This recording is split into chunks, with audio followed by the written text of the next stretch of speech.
There's a mirror test for animals to determine if they are self-aware or not. What you do is you take an animal, you put him under anesthesia so he's asleep, and then you put a mark somewhere on their body. Let's just say on their head. Say it's a cat.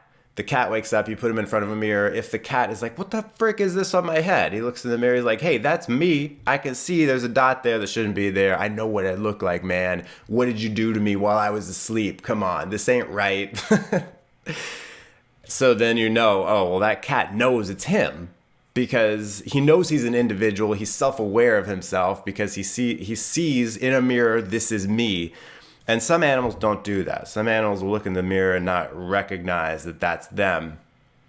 And of course, that's just visual. Perhaps there are other ways where animals recognize their individuality, maybe scent or something like that. Maybe the little birds, they know their song is individual. I don't know. If you played back a tape recorder, played back a recording to a cardinal, maybe they'd be like, yeah, that's me, man. I have perfect pitch. I know that's me. But the point is, there is a self-awareness and a mirror test for us humans in terms of everything. Like beyond, like we know we're people, right? Although my son is about to turn 4 months old, and babies at this age supposedly have not quite figured out that they are people. It's so funny. He's recently figured out that he has hands. So he's all constantly like, oh my gosh, what the heck is this? Everything around us is a mirror. In those basic sense, if you're feeling bad, everything seems bad. You can interpret everything badly. If you're feeling good though, you don't care as much. Everything can be great. I'm sure we've all felt both sides of that. If we don't like someone, now there are extreme examples. If someone does something that's terrible, it's easy to be like, I hate that person because they, slapped my grandma. Okay, we're not talking about that, but it's just like when there are people around you who are just being themselves and you're kind of like, there's just something I don't like about that person. Maybe even like, I hate that person. There's something about them that annoys me. That person's a mirror. They're reflecting something back to you in some way that you don't like about yourself. And you got to figure out what that is. And a lot of time, most people don't realize it. Most people don't realize it's a mirror. And I believe personally that we are all connected. And in many ways, we're like the same. And it's very difficult to like intellectually accept.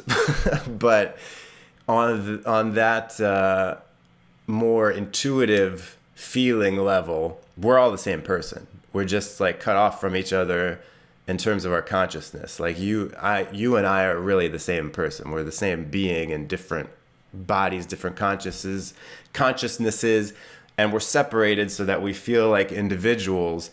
And that makes the mirroring effect even more of a thing, because we really are seeing ourselves in a sense. Either we're seeing something that we know presently is not right with ourselves, or there's something else we fear that there's something I still have to work out. I could be like this person, or it's like I have the reaction and then I don't like the way I react to this person, and now I hate this person because of the way I'm reacting and I don't like it. In some way, they are a mirror for you. It's always easier to blame other people and to blame the universe and whatever for bad stuff happening, or for when we hate someone, when someone annoys us. It's easy to blame the other person.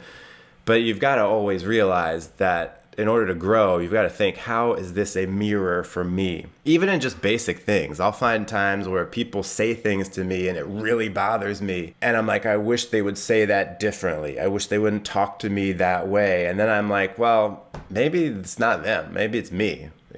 Maybe they're mirroring back something to me that I need to work on now. Is it really about the other person? Like, are they really a jerk? Most people agree. But even then, it's like, what do I have to overcome to accept this to have more empathy for this person? And empathy is the big thing that's been going through my mind recently. Empathy is, obviously empathy is important, but in some ways, that's like the key to living, is to find a way to empathize with everyone, even if you really don't want to, because in a sense, that person is you. And it also makes me think about when we feel like the universe is giving us a message. The universe is trying to tell us something. Now, I'm moving away from other people mirroring to just like the world mirroring things. This should be a whole different video. You know, if I titled a video, how to know if the universe is telling you something, trying to tell you something. One of the obvious ways is that you just keep seeing the same thing over and over. But really what it is that the world, and you know, it's funny because on the one hand, I have this super hippy dippy, we're all the same and connected, man.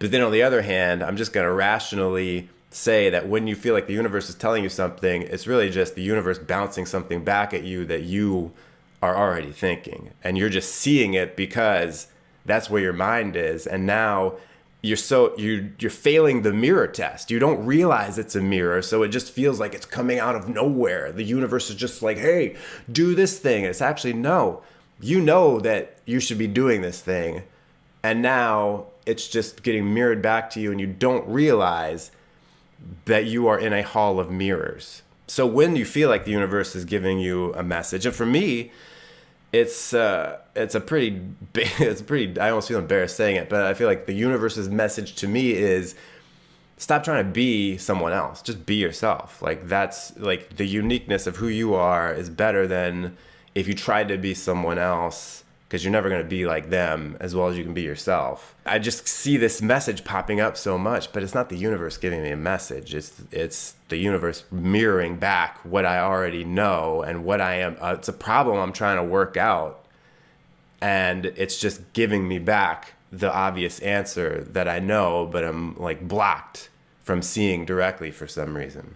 I think it's important, especially to realize that when you're looking at universal, you know, the messages of the universe, because there are, you know, people who are getting messages from the universe that are not good. You know, to an extreme, I read a book recently called Under the Banner of Heaven. It's about, one of the main things surrounds this crime where these two brothers committed some terrible murders, but it was because they thought God was telling them to do it. Specifically murder these people, and they were convinced, and they're like, maybe it's not God, but yeah, I think it is. And when we're talking about God giving you a message, the universe giving you a message, essentially the same thing, right? They were failing the mirror test too, in a negative sense. They didn't realize, hey, this is actually just the universe reflecting back at me bad thoughts I have. Maybe I need to figure that out, rather than think I'm getting some crazy message to do something that is clearly wrong. Stop and consider the source whenever these bad feelings come up, or whenever something good comes to you, like just some good thought. But I would say most of the time it's you. Thanks for watching. Have a good week.